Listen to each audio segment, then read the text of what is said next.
बातमी जरांगे पाटील यांच्या संदर्भातली आहे।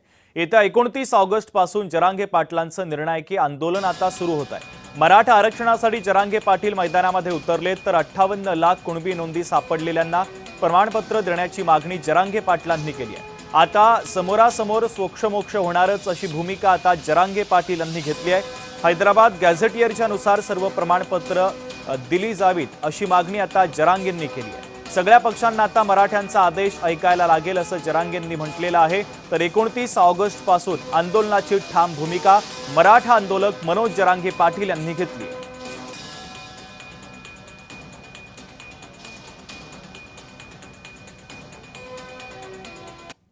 29 ऑगस्टला म्हणजे 1 महिन्यानंतर आता 29 जुलै शेवटचं खूप मोठं आंदोलन, निर्णायक आंदोलन करायचं।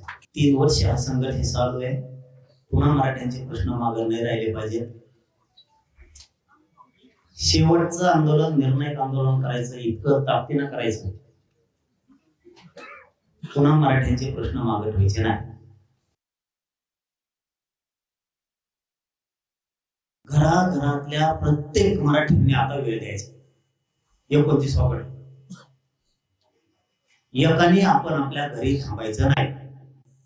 क्रमांक 1, 58 लाख नोंदीचे प्रमाणपत्र पुरे घ्यायचे, त्याशिवाय आंदोलन सोडायचं नाही। याच्यावर ठाम निर्णय। हैदराबाद गॅझेटियर फडणवीस साहेब तुम्ही दिलं तर प्रमाणपत्र तुम्ही का देत नाही?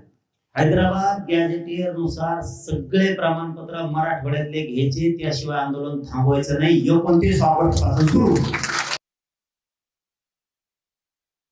मी तुमच्याशी प्रामाणिक, सरकारशी नाही राहू शकत। मी माझ्या मराठीशी प्रामाणिक राहणार आहे, इमानदार राहणार।